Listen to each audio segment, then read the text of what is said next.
What is up, guys, and welcome to the Strength of Body and Mind podcast. My name is Gordon. I'm going to be your host, and this is episode number 35. Now, this episode is going to be a little bit unique amongst the episodes to date because it is going to have our very first guest.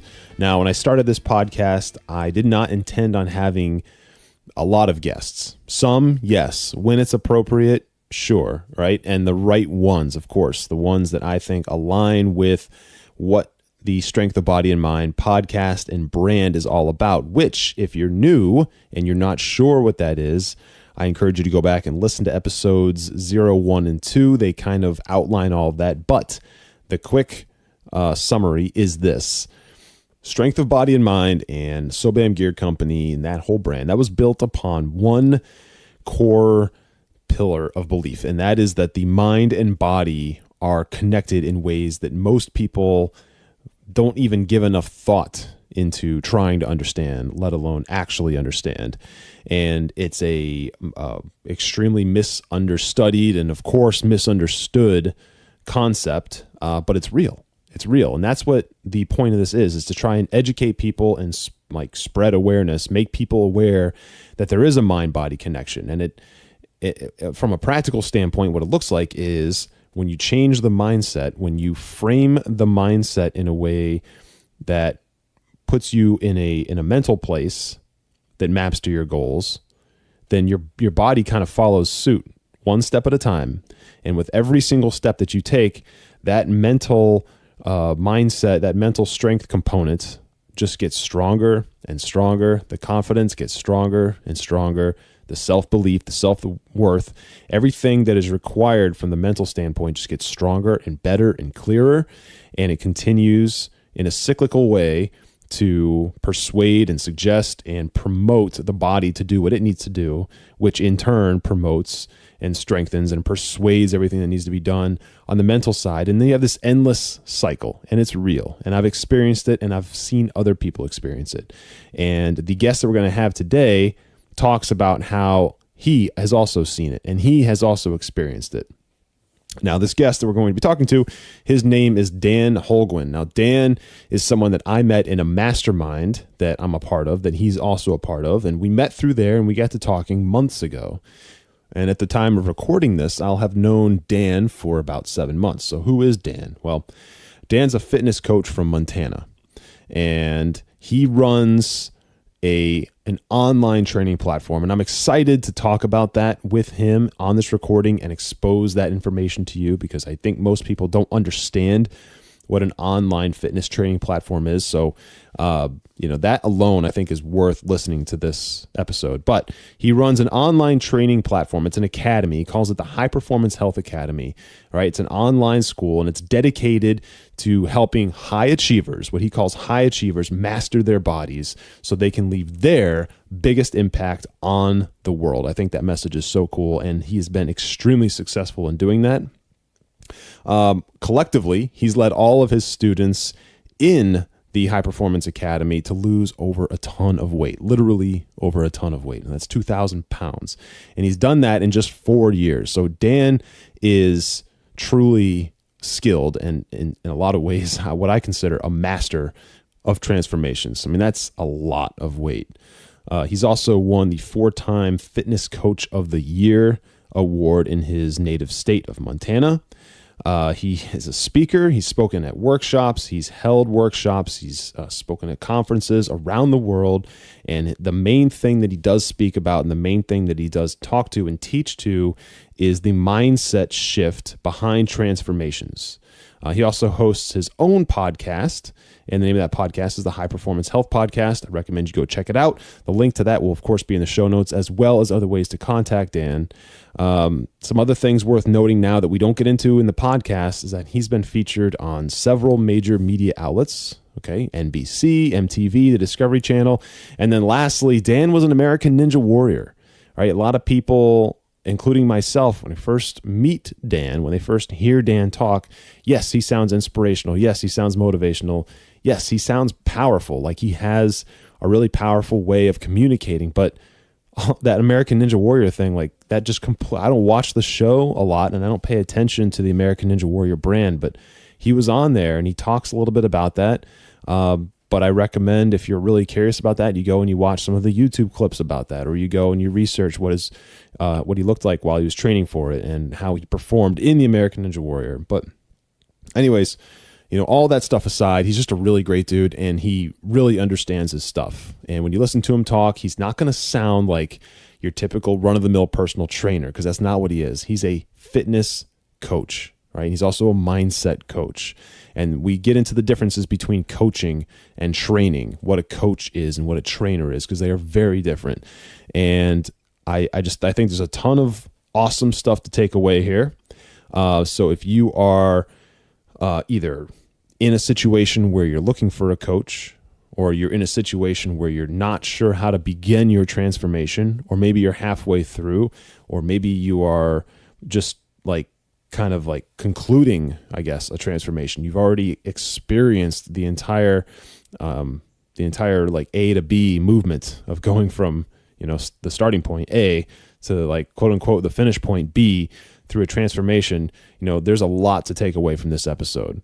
So anyway, also, if you have anyone in your life that needs to hear these words, of course, share this with them, tag them in social media, point them to the podcast. It's available on every major platform. Just point them to it and have them go find it, listen to it. And with that, guys, let's just get right into it, okay? So, without further ado, ladies and gentlemen, Dan Holguin.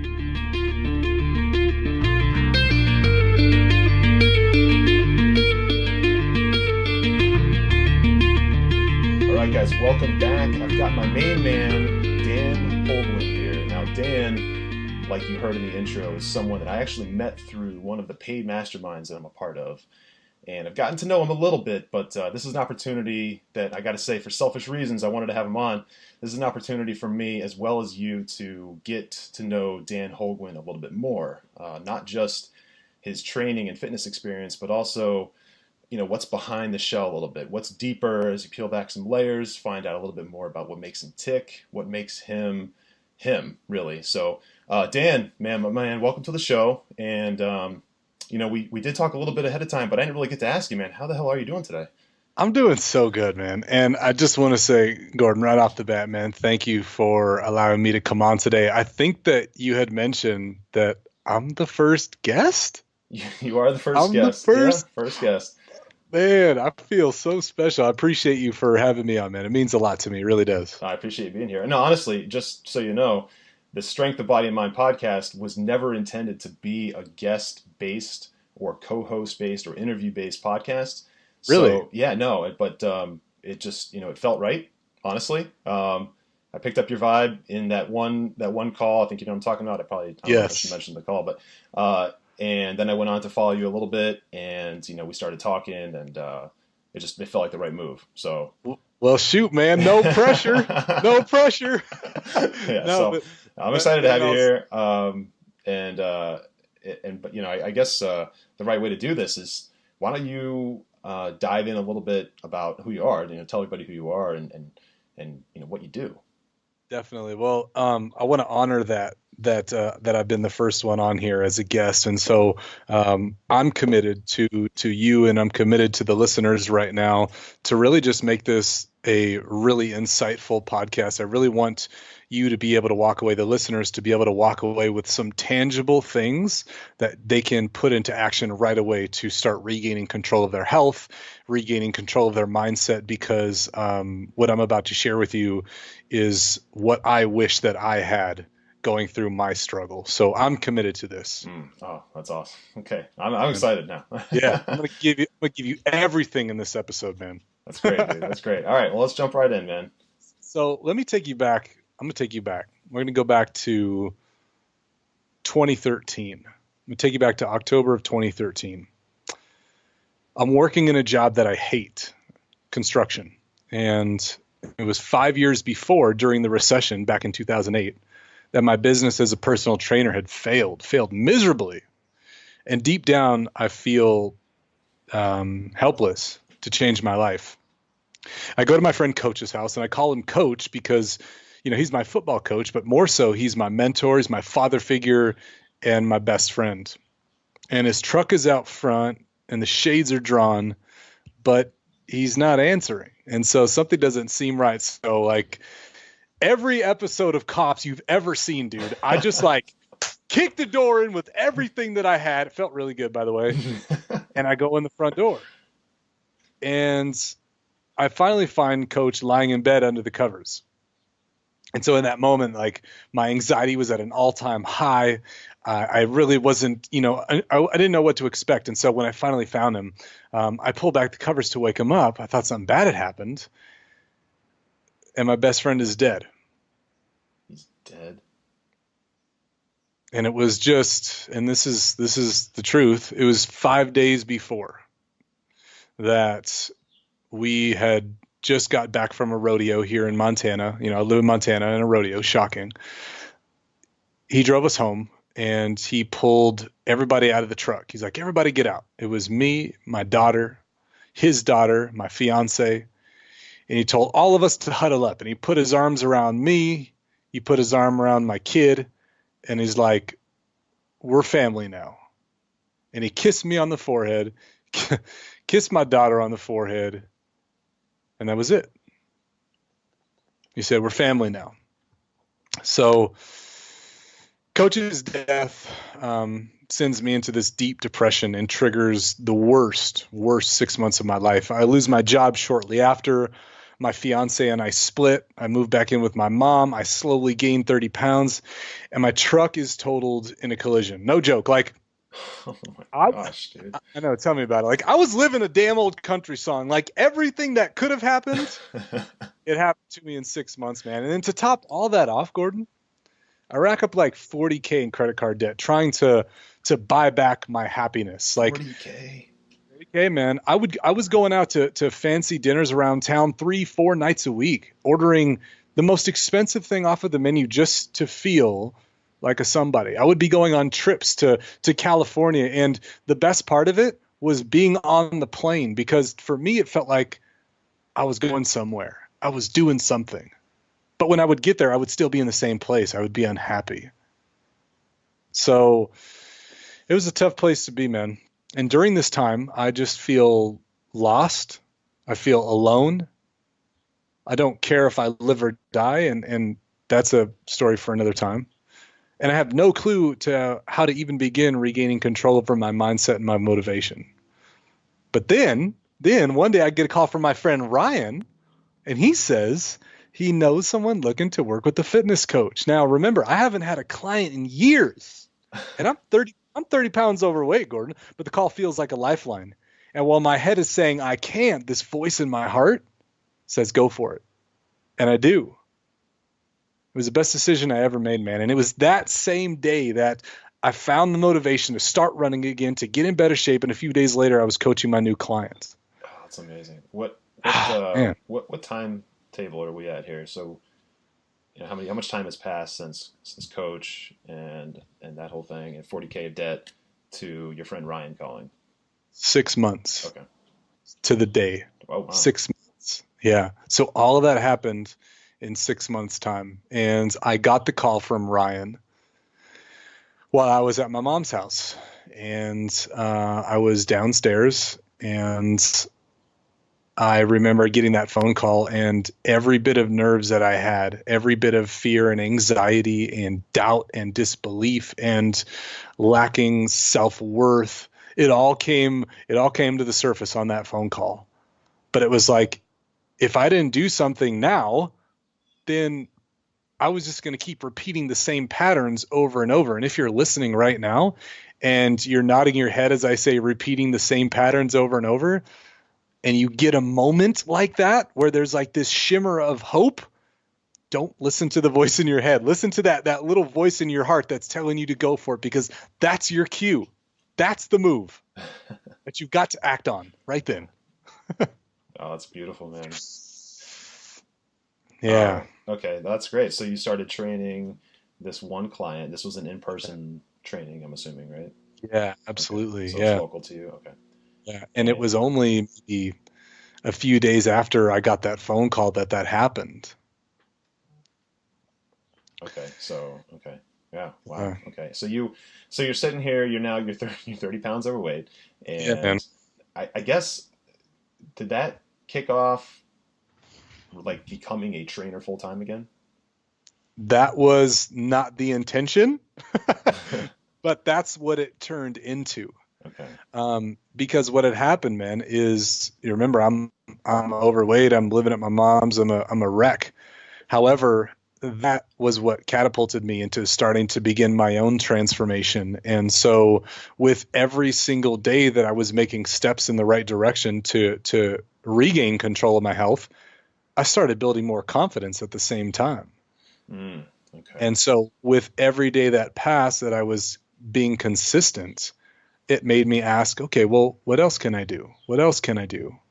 What else can I do? So I just continued to follow my intuition at that point, and which led me to where we are today, me being on your show, which is really special to me. So much of what you just said really hit home with me. And that's a perfect time for me to transition here to, I really want to explore the mindset of you specifically before your transformation. I mean, Yeah. I went through one, and I know you train and kind of specialize in helping other people go through them, and I've helped others go through them as well. But what do you identify as, I guess, like the main critical component or components that make up the mindset shift that is this is pretty heavy, I understand, but the mindset shift that is needed to actually start pulling yourself out of that hole and going through that transformation. And by the way, for the listeners, not every transformation needs to be 150 pounds. Yes. Sometimes and I know you agree with this, but like some transformations, like Dan's was only, as far as a number goes, was only 30 pounds, but what he experienced mentally and as a whole, like as a whole person, mind, body, the whole package, was massive. And that's what a real transformation is. Sometimes it is 150 pounds that you have to lose to get there, but sometimes it's not. Yeah. So, anyway. And even if it's 30 pounds physically, it felt like 150 pounds mentally. Of course. Yeah. Everyone's magnitude of what they have to lose in order to get where they want to go is different. And how, how someone who's super obese observes 150 pounds might be identical to how someone like you observed 30 pounds or someone else observes 50 pounds. Yeah, absolutely. Yeah, there was a quote that I heard in an old Bob Marley song that he said, he who feels it knows it, basically. And the way that I interpret that is, every man has his struggles, but his struggle is always the worst. And so I definitely felt that as well. And so I guess to preface your question, I think that first we've got to understand that the mindset behind all of this is the foundation. And, when I share my story with people, everybody's so inspired by it because it was like, I was unfulfilled. I had this traumatic thing happened. I found this instant motivation, and here I am now on TV, swinging around on Ninja Warrior and doing all this crazy stuff. But the truth is that that's just like the pretty polished version. And I want to be able to get really raw with you and share like what I had to go through in order for that to happen. So for the listeners right now, I want you to make sure that you're taking notes because like I said at the beginning of this, I'm committed to giving you everything that you need to start making this transition in your life. So please be ready. Number one, the thing with this is, so many people message me every day, man, and without exaggerating, I probably get like 9 to 10 new messages every day, and they're typically all people sharing stories or asking questions like, "Hey, how can I lose 5 pounds? How can I eat healthier? How can I do this? How can I sleep better?" Whatever it may be. I think there's a lot of value in those little tips and hacks and tricks. But what's really going to allow you to have transformation, especially over the long term, is actually the identity shifts that we need to make, these mindset shifts that need to happen at like a really visceral level for it to actually happen over the long term. And so I believe that there's 5. I think there's 5 of them. And the first one is that this one's probably the most important, is that you have to feel worthy. You have to feel worthy. And so the first one is that I am worthy of transformation. And, if I think back on my own transformation, when I was at rock bottom, I didn't care about me anymore. I told you I felt alone. I felt so far gone. I was depressed. I was unmotivated. I felt helpless. And I think that if you're in this place, that the majority of you feel the same way. But the truth is that your life is a reflection of your thinking, and it begins with shifting your mindset. And so I think that we need to start with the belief that there's enough happiness, there's enough joy, health, success, etc. for all of us. And so what I'd like you to write down for the listeners right now is that what's blocking me from succeeding is my difficulty with receiving. What's blocking me from succeeding is my difficulty with receiving. Like, look, great health is everywhere. Even in the unhealthiest of places, there's an abundance of coaches, gyms, great podcasts like this one right now, health food stores, etc. They're everywhere. But transformation, it wants to flow. Great health wants to flow, but the thing is, it needs something to flow into. So I ask myself, am I allowing it to flow into me, or am I standing in my own way? I love it, man. I think that you said worthy, and that's the key word there. Yeah. Like most people, deep down, I don't think they are. Absolutely. Which is why they get there, right? And yes, I don't think they even know how to even start thinking about how to become in a place where they believe that they're worthy. Yeah. Yeah, absolutely. Which actually ties right into the second identity shift. So if at this point in the game that you can't think of being worthy enough for transformation, well, this one is going to hit with you. So again, make sure that you're writing this down as well. The second identity shift is that I am responsible. Look, if you don't feel worthy, I understand. That will change, but I understand. But you have to be responsible. You are responsible for you. Like when I was 30 pounds overweight, the conversations with myself went something like this.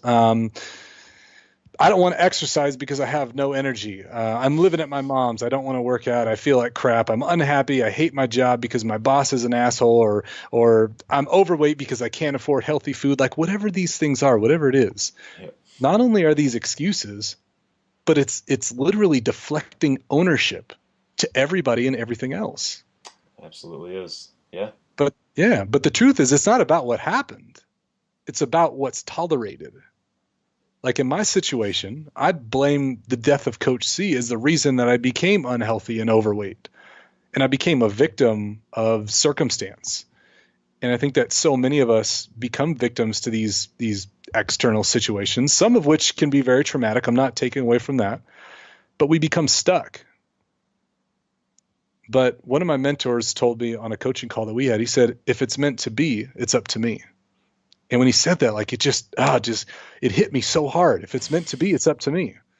And so in order to shift, we've got to be able to move away from victim to victor, victor, and realize that we're a product of our decisions, Gordon, not a victim of circumstance. And I think that by taking ownership, that we can start accepting what is wrong in our life and then really start appreciating what is right. Because it's there. We've just got to look.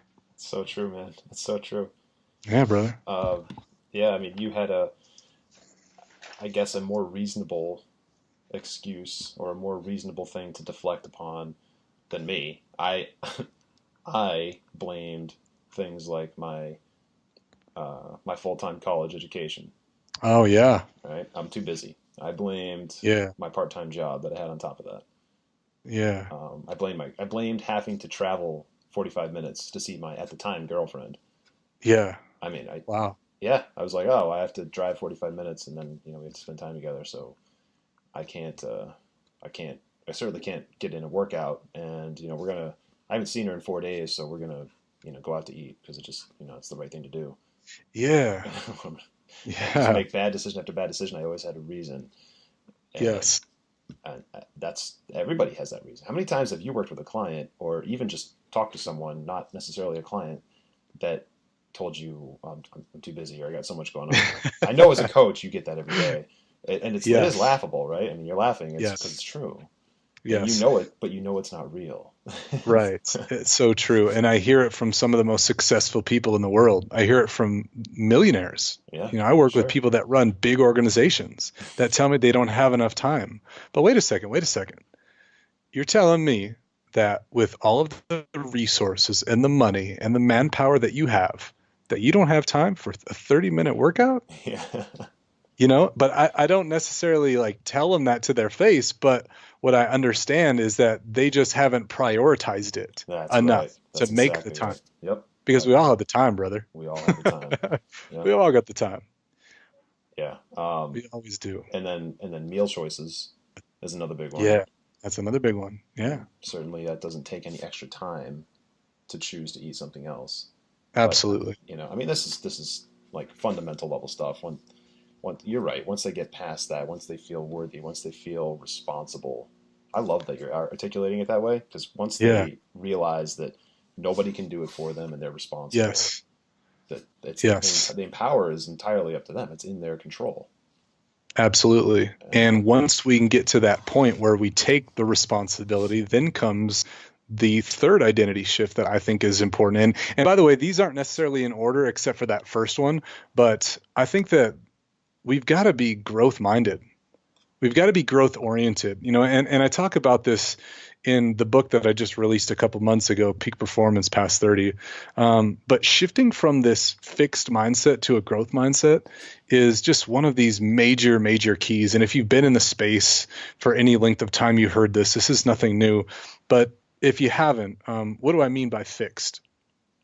Fixed mindset sounds like that's just who I am. That's just how it's always been. That's how I was raised. But a fixed mindset tends to avoid challenges. Fixed mindset tends to give up easily. Fixed mindset sees effort as fruitless. It ignores feedback. It's threatened by other people's success. It doesn't learn from mistakes. And the thing is, man, is that it's really this dangerous place to be, because time seems to move even faster at this place. And before we realize it, a week has turned into a year into five into 10.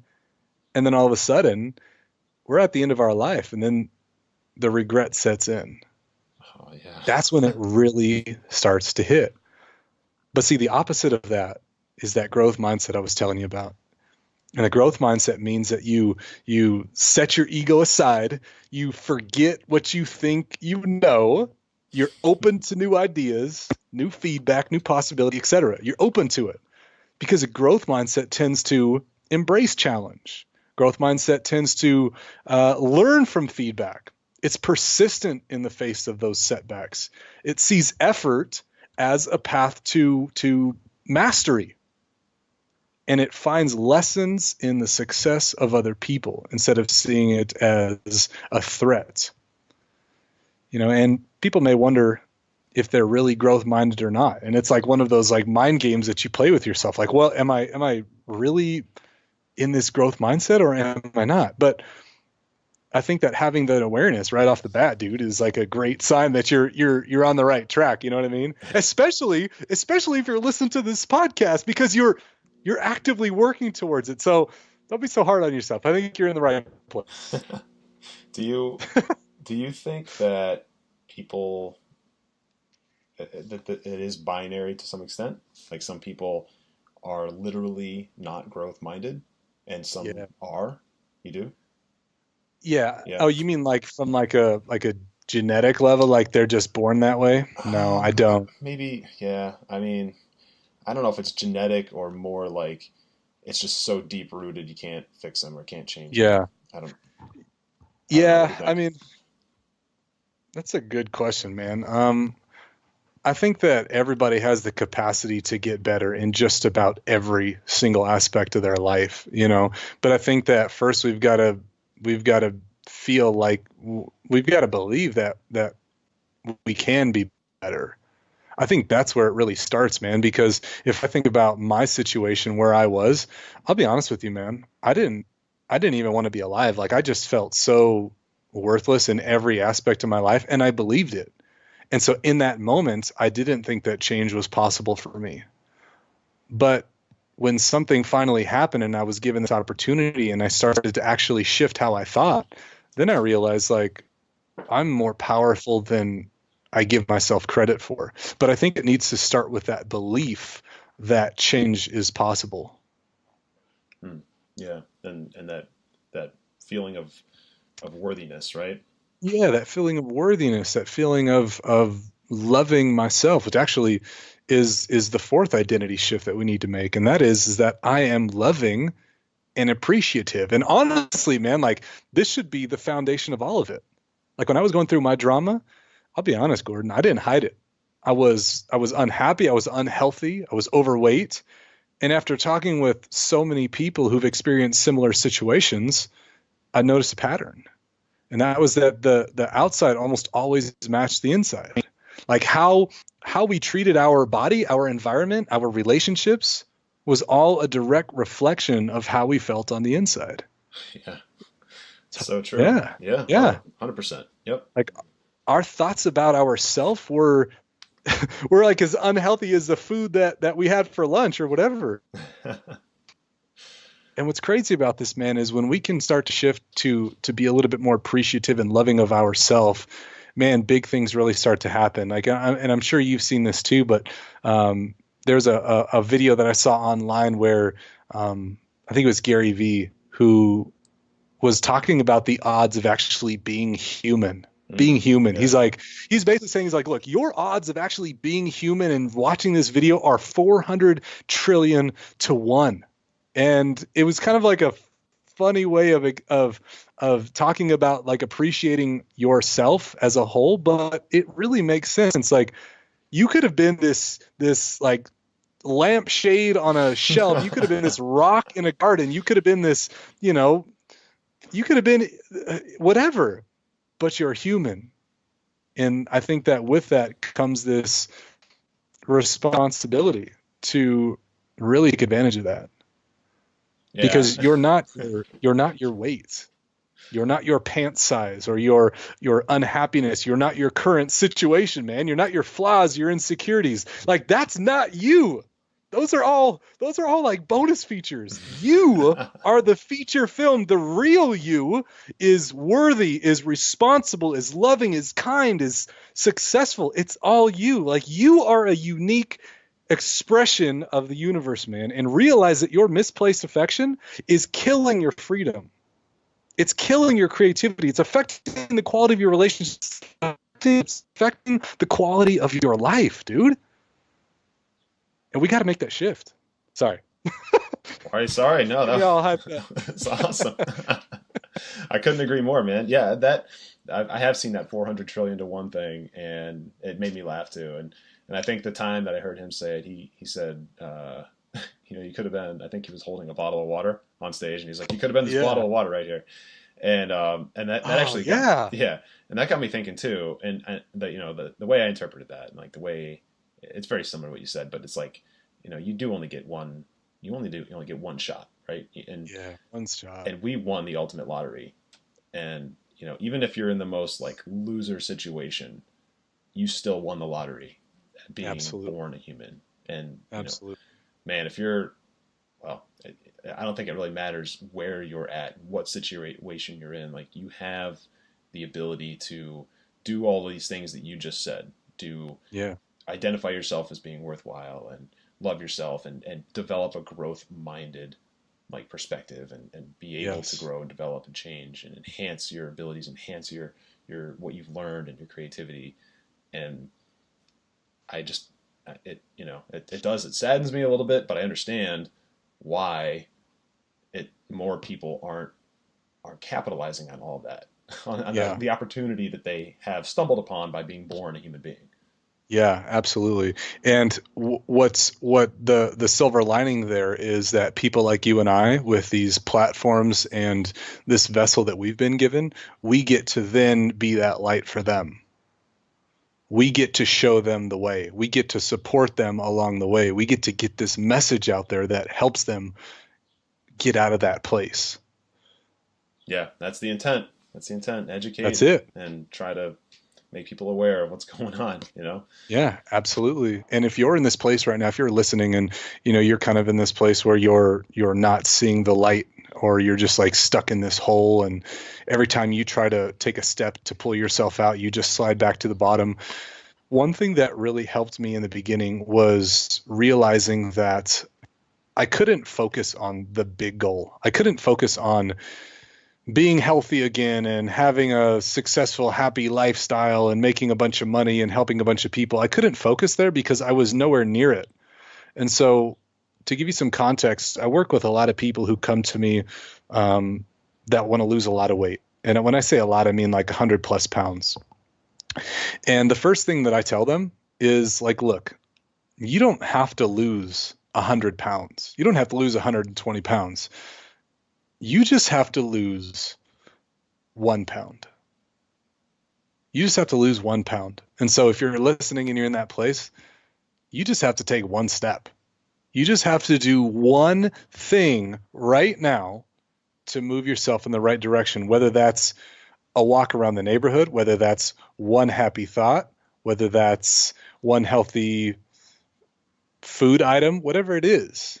You just got to do one thing at a time. So don't get overwhelmed with everything that you, quote, have to do. Yeah, that's so true. And yeah, actually, you know what, before I go into that, I can't quite tell. You were on 4. Did you get to your 5th punchline? I want to make the sure fifth we one. focus on that. Yeah, the 5th one is actually one that I just realized recently, to be honest. And this came up probably about 2 weeks ago.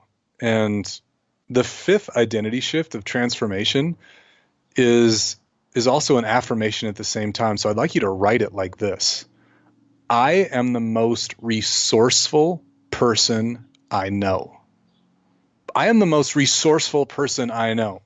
Let me ask you a question. Let's say that you're on a road trip with your family and your car breaks down. I hate when we always use like the car example for stuff, but just follow me here for a second, okay? Bear with me. Yeah, we're good. You break down. You're in the middle of nowhere. What are you going to do? Are you just going to leave the car and then like walk back to town and leave it there? You are going to find a way to get that car fixed. Like, you are going to go out of your way. You are going to do everything you can and expel every last option possible to get that thing fixed. Why? Because it means that much to you. Because it is important. Because it is a priority. Because it is something that you fully believe in. You're not just going to leave the car out in the middle of nowhere. I talk with a lot of people that are trying to regain control of their health, that want to get in shape, but when it comes time to pull the trigger, they're like, you know what, I don't have enough time right now, or I can't come up with the resources for it, whatever it may be. But to give you another example, if somebody you loved was in a position where their life was on the line, would you figure out a way to make it happen so that they were able to have the care that they need? Yes, you would. If it meant that much to you, you would. About 2 weeks ago, I was at a 4th of July parade, and my kid was in the parade. She's a gymnast, so she was doing this cute little baton routine. Well, it was really hot, and at the end of the parade, at the finish line or whatever, she was just like, "Dad, I'm thirsty. I need some water." And in that moment, I failed. I didn't have any water for her, man. I'm gonna be completely honest with you. But guess what?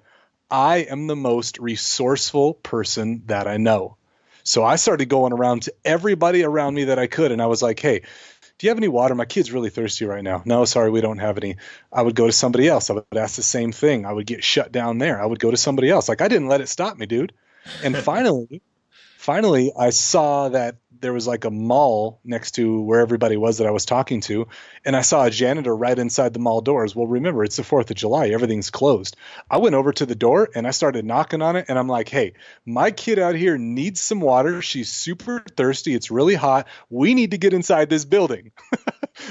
And the janitor opened the door. He let us in. She got some water, and, I was the hero in the moment.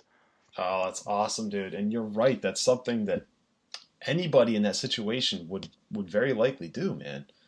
You know, I have a son, he's 6, almost 7, and I would do the exact same thing. And everybody I know, especially parents, you know, Yeah. would do that. And Yeah. I don't think, okay, so I love this because I know that you're right. I know that people are the most creative and sharp and clever and resourceful people that they know. Yes. And way more than most people give themselves credit for. Yes. And when it comes to taking care of your health and prioritizing your health, all it takes is to tap into that just a little bit to get the ball rolling.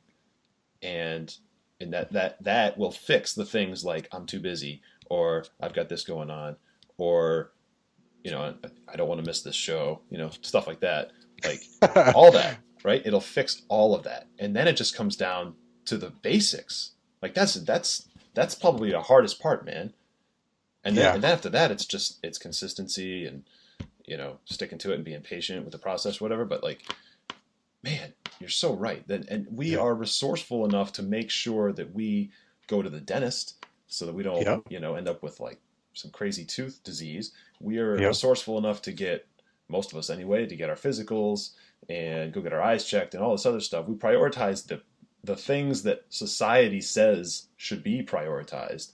But we don't prioritize being like fit and taking care of ourselves, our cardiovascular health, you know, building muscle mass, our BMI, all of that. That's like, for some reason, not a priority. So we don't make it a priority. And so we don't tap into that resourcefulness to structure our schedules to allow for it.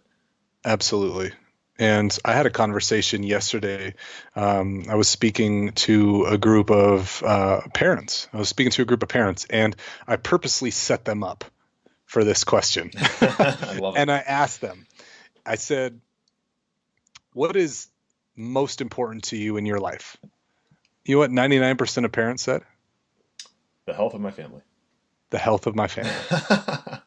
The health of my kids. We didn't talk about that ahead of time, by the way. No, we didn't. But you're exactly right. That's what they said. And I told you, I set them up, Gordon. And then I asked them, I said, well, what about you? Why are you putting yourself second to somebody else? Now, granted, I get it. I'm a parent. Yeah, I get it. My kids are important.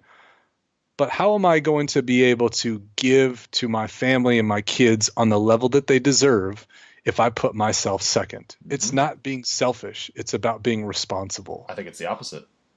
Yeah, it's the exact opposite. Oh, yeah. Yeah. I mean, I set them up. That's awesome. I love that, dude. And you know what? Those moms and dads, they are all members of that family. So, you know, you really want to play that card. It's like, well, you know, your family's health is the most important thing, too. You're a member of that family. So it should be equivalent, you know? That's so true. You're right. But we're also supposed to be leaders and lead by example and demonstrate by example and all that. And so, you know, if you aren't, well, I mean, I could really spin off here. I'm not going to, but real quick, as a parent, you know, like if we don't spend time investing in ourselves and our health, not just money, time, spend that time making sure that we prioritize health and that our kids, they'll see that. It'll make sense to them innately, basically, without even having to explain it to them. They'll just see it. They'll observe it. They'll absorb it, and then it'll become the norm. It'll be their normal. Absolutely. You know, and I don't think parents realize that. They just don't. And again, I'm really holding myself back here, which is why I'm fumbled with my words, because the parenting conversation is one I'm very, very passionate about. Yes. But anyway, that's And a lot of parents don't want to be told how to parent, but I think really, like, if we could boil it down to one thing, is to realize that the way that we were raised is sometimes the way that we choose to raise our kids, and that's not always the best way to go about it. So true. And the reason I say that is because, you know, my parents are immigrants, and so their idea of raising kids is much different than how I choose to raise them, only because I think of the consciousness that I developed around it, meaning like it's not necessarily their fault that they raised me that way. That's just all they knew. That's the upbringing that they were given. but I think that we have the opportunity to do better, and to do better meaning by putting ourselves first, so that we can in turn give to our family at a much deeper, more meaningful level. Oh, definitely. Yeah. Listen, you touched on something earlier, like, I don't know, maybe it was a while ago, but I want to revisit it, and I don't remember exactly how you worded it. You were talking about your transformation. You were talking about how you were making small steps. Yeah. And those small steps were slowly, one day at a time, 1 hour Yes. at a time, changing your mindset and your perspective on things. Yeah. Okay, so I built this whole platform based upon really one core pillar, of belief. It's like a belief system, I guess, that I've developed over time. And what that really is, and that's why it's called the strength of body and mind, is because I believe that, our mindset fuel, as far as fitness and health goes, our mindset really is the governing agent over all of it. And once that is established, that people can then very easily, because they're in the right mindset, make all the right actions to move forward and develop a better health, a better level of health, and increase their fitness. And then that in turn, almost in a feedback loop cycle, continues to just boost that mindset and the positivity and the self-belief and the self-confidence and self-esteem, which then just fuels more like fitness advancement and increasing that level of health. What are your thoughts on that? Well, this is another example you hear a lot, and that's like building a house. Like, you're talking about the mindset being like the foundation. You wouldn't start framing a house on sand, right? So you've got to have that firm foundation. And you're so right. The mindset has to be the first thing, because everything then builds on that. So in terms of like tangible action steps, let me share this with you. Now, again, going through all of my drama, I was like at this point where I was embarrassed about where I was living at my mom's, 30 pounds heavier, because I used to be the fit guy. I used to be the pro football player, the college football player, like known as the athlete. But now all of a sudden I feel like a piece of crap. Yeah. And so in that moment, I was just embarrassed, and I didn't want to be seen by people. I didn't want to have that conversation. Oh, what happened to you? So talking about like some of the small things I did initially that really helped to take me to the next level and the next level is, remember when I was telling you that I got off the phone with my friend Ryan, and I was like super pumped because I just got my first client? Remember that I told you that? Yep. My anxiety, dude, was through the roof at that point. Through the roof. And so I did the only thing that I could in that moment, and I knew I needed to get back in shape. I needed to be doing more, because I couldn't be that guy, that fat guy that was training somebody else to get in better shape. Like how? Like, that's bad advertising. How am I going to be out of shape and teach you how to be in like, it didn't work. It is bad advertising. Yep. It's terrible advertising. I did the only thing that I could in that moment, and I just started running. Like, I got off the phone, I changed really quick, and I went straight to the mountains. That's awesome. And I just started running. And now, granted, it wasn't a long run. It was like half mile, but I just started running right away. Because number one, I didn't want to go to a gym where I would have to be in front of people and have that conversation. So I separated myself from people in the beginning. So I went to the mountains, I started running. And here's what was really powerful about the mountains. And I'm going to share this every chance that I get. If you don't run, you need to start running. Even if it's hiking, I don't care. But if you have the opportunity to get out in nature, do it. Get off of the pavement, get out into the woods. Like, there's just something so magical, so special about being in nature that really helps you to reconnect with yourself. And what I found was that all day long, 24 hours out of the day, I was feeling like crap from everything that had happened. But this 1 hour that I would spend in nature, I just felt free, dude.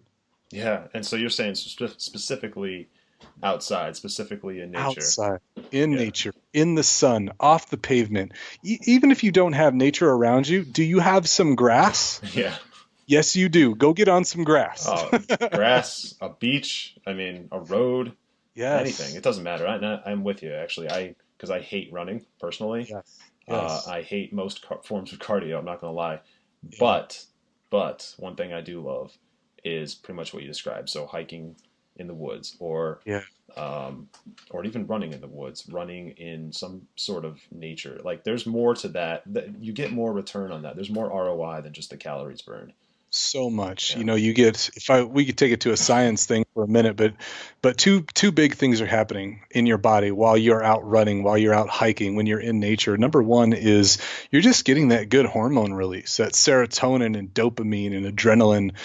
All of those feel good hormones start to flow through your body. So you instantly just feel rejuvenated and just feel more alive. But another thing too is your lymphatic system is getting a boost. And if you're unsure about what that is, your lymphatic system is basically like your body's waste removal system. Now, here's the thing about the lymphatic system though, is that unlike your heart, it's not like a pump system, like a two-way pump where you could just be standing still and it's pumping through you, getting rid of all of this waste that your body creates.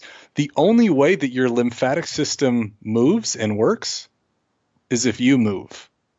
So every step that you take, every time you step a foot down, that in turn gets the lymphatic system moving. And the more it moves, the more that your body clears itself of this waste that you build up. So if you think about all of this waste that just sits in our body every single day and doesn't get expelled like it should be, think about how much negativity and how much stress and, all of these extra, things that just float around that are holding us down. Yeah, make a note of that, guys. It's not going to operate at full efficiency. No, Just no. walking around, the grocery store and walking to work and driving, it's not enough. No, it takes a lot more. Yeah, for sure. So that was the first thing I did is I just got into nature and I just started spending time to myself. It really helped. Now, the second thing, because I wasn't really putting myself around people, I was embarrassed to be around people, is I needed to start thinking better. And I didn't really know where to start. So what it transitioned into is when I started running, I was just listening to nature at the time. But then I started bringing music into my runs in the woods. And, I'd been listening to like reggae music since high school, man, since forever. But when I brought reggae music into the woods when I was running, that changed everything, because reggae music is so much more than smoking weed and doing drugs. Reggae music is all about positivity and upliftment and self-reliance and brotherhood. Like there's so much more to it. And when I started running and getting that release of good hormones and my body started feeling better, and now I've just infused this reggae music and this positive word in my ears with every single step. Do you know how good that felt? I can only imagine, man. Did that propel you to the next level? That is what catapulted me out. Yeah. And that's why now if you watch my videos online, that's why I got reggae music in all my videos, man, is because I'm trying to channel that same energy with the message that I'm speaking on to you, because that's what the effect that it had on me was. It was so positive. Oh, that's awesome. Yeah. Yeah, brother. And even now to this day, is that still kind of your go-to recipe? Absolutely. You step outside, you got your iPhone or whatever, some form of reggae, something with that positive vibe. Yeah. That's why I got these dreadlocks down in my butt. But I'm in the mountains 3 days a week right now, man. And mountain running has since become my biggest personal passion outside of the work that I do. Absolutely. That's awesome, man. Absolutely. So before we try to ramp this down, what is your current coaching situation, training situation? So I work with high performers and entrepreneurs online, and my company, the High Performance Health Academy, is an online school to help entrepreneurs regain control of their health, master their body, so that they can create their biggest impact in the world within 90 days. And how's that going? It's great, man. Amazing. It's been an incredible experience. Like we basically bring in people who are ready to change their situation. They're ready to regain control of their health and make bigger impact in the world and be able to scale and improve their influence and their impact. Like right now, the people that come in are people that have created big businesses or have generated like some sort of success in their career, but they have no health to enjoy it. They've got all the resources in the world, but they have no quality of life to enjoy it. Are these the majority of the people you take on? Are they, or your team? Are they people that are not experienced in fitness, not experienced in weightlifting? Yeah. Okay. Yeah. That's what's so great about it is a lot of the people that come through are starting at the bottom. Okay.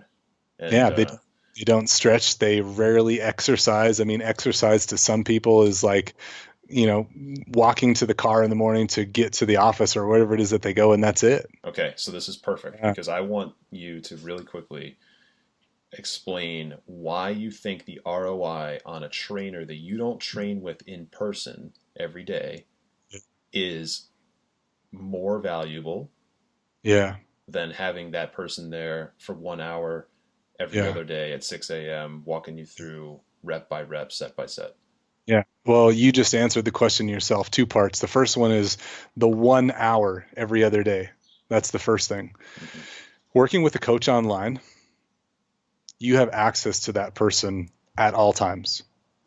You're in a community with people, like-minded people all the time.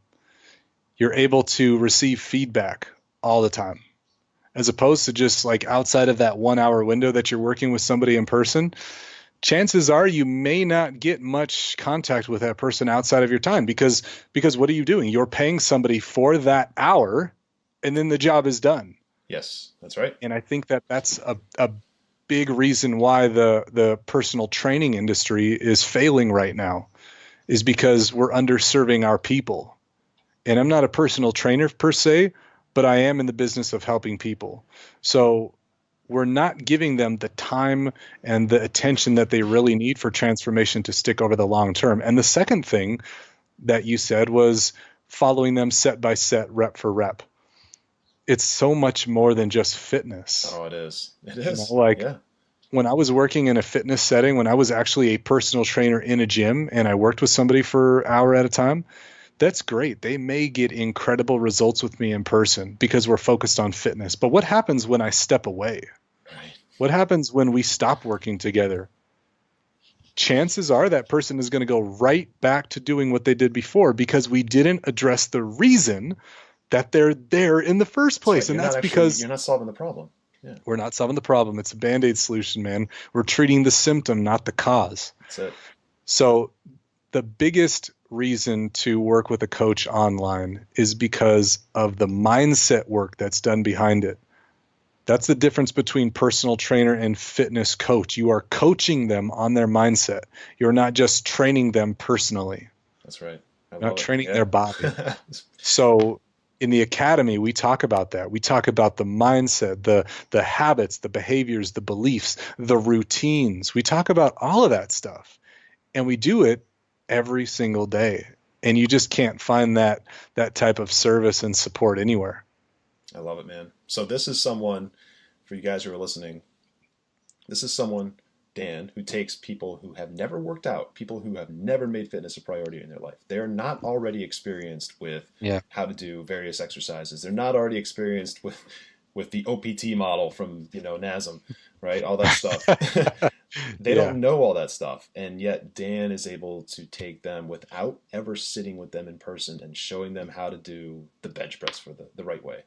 And take them from where they're at their lowest of low, and move them to where they really want to go and fix the actual problem, solve the actual problem. And they can do that remotely. It doesn't have to be in person. Yeah. Yeah. And, that model is just, it's so 1980s. It is 1980s. You know what I mean? But it hasn't changed in 30 years. No, it hasn't. It's just the way that it's delivered is changing. And honestly, it's better for everybody involved because if you're somebody that's on a tight schedule already, can you leave in the middle of the day to get to the gym to work with somebody? Probably not. Are you going to want to work with somebody when you get done with your day at 8 p.m.? Probably not. Besides, that personal trainer is either already booked at that time or he or she is not available. So the beauty of this is you get to do the trainings when you have the time, when you make the time. Yeah. It's on your schedule. So it's actually a benefit to both parties. It opens up so much more flexibility. So much more. Yeah. And not only that, but you're surrounded by a community of people that are doing the same rad things that you are. Yeah.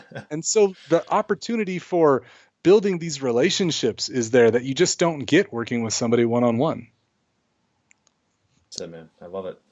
Yeah. It was perfect. Yeah. I'm glad we got into that. That wasn't planned, but I'm glad we dove into that because I think it's very, very important. Yeah, a lot of people are shy about it in the beginning, like, well, I don't know what to expect, or I don't know if it's the right fit. Trust me. Oh, it's the right fit. If you have Wi-Fi, it's the right fit. It's the right fit. Yeah, all you need is a smartphone, really. Yeah. All right, man. Well, I am going to ramp this down, but I do want you to provide some parting words, right, from someone who's in your position, who's been there, done that, but also teaches other people how to be in that position of been there, done that. So, what would you say to somebody who is in that situation or close to that situation where they are at their, I guess I'll say, lowest of lows, that low point? Yeah. I want you to know right off the bat that there is always room for growth. There's always room to get better. There's always a shimmer of light there. You just have to look for it. And when you can stop thinking about what all is going wrong in your life and start thinking about what is going right, you will find that shimmer of hope, that shimmer of light. But you've got to start shifting how you think. It's all about how you think. There are so many things right now that are out of your control. But the two things that are, and in this order, are number one, your thoughts, and number two, your body. And those are the things that you need to focus on first. And if I can add one more thing in there, don't be overwhelmed that feeling like change is going to take time, that it's going to be 6 months, a year down the road before you start to change. No, change is instant. Change happens the moment that you have the thought, because in that moment, you then start to take action. And when you take action, that's the change. And the more consistent that you are with the thought and taking action on the thought, the more that change happens and at a quicker pace. So focus on what you can control, your thoughts and your body. Very powerful, man. That's good stuff. Yeah. That's good stuff. All right. I feel like we should probably do this again in the future because I'm so open to it. I could probably go on for another 90 minutes nonstop. Absolutely. Absolutely. But this has been great. So thank you so much for being the first and probably first for a long time guest on this podcast. I certainly appreciate it. And I know the audience is going to appreciate it too. So thanks again, brother. It means a lot. Yeah, absolutely. I received that. Thank you for having me. And I hope that I was able to deliver to the listeners. Thank you so much for all your note taking and your attention here. It really does mean a lot to me. And I would love to be able to hear your story as well. So, if you'd like, I'm available on Facebook and Instagram at Dan Holguin on both spots. Share your story with me. I'd love to be able to connect with you.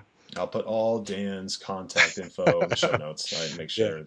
Yeah. And Dan, just for everyone who's listening to, Dan's is a great dude. I've reached out to him when he had no idea who I was, and I just started talking to him, and I was shocked to see he was responding to me, answering questions, and throwing out little tidbits of information and stuff that I just never really expected. And to be quite honest with you, most people don't take the time to do that unless they think there's some kind of ROI there, Yeah. So I can attest to that. So Dan's a great dude. Definitely reach out to him. Thank you, brother. I'm just a reflection of you. I mean it. All right, dude. Cool. Well, thanks so much again, man. Appreciate it. And I'll talk to you soon. All right, brother. Thanks again. All right. See you, man. I hope you guys got a ton of value out of listening to that conversation with Dan. I know I got a ton of value out of having the conversation with Dan. And even now when I reflect back to the conversation, or when I even talk to Dan over Facebook or Instagram or something, or email, I can recall what it felt like to have that conversation with him. I mean, Dan's a very powerful speaker, and you're hearing it secondhand, so to speak. You're hearing it recorded. Well, having that conversation in person is different. I mean, Dan speaks with a lot of authority, a lot of organic communication methods, and everything is just natural, and but it's deep, and there's a lot of empathy there, and he's just really a great guy, right? Really meaningful conversation. And I believe that Dan exists to help people. I believe that it's not just something he decided to do one day, but that is like his purpose. He exists to help people transform mentally, physically, and to just basically continuously seek their best self. So anyways, tag someone that you know that needs to hear this message and needs to hear this podcast with Dan Holguin. And if you got any value out of this whatsoever, please go over to iTunes and subscribe to us, of course, to listen to future podcasts and be notified, but also leave us a rating and a review. It would mean everything to me personally and the podcast itself. So with that, guys, I'm going to wrap this up. Thank you so much for checking it out, and I will talk to you in the next episode. See you.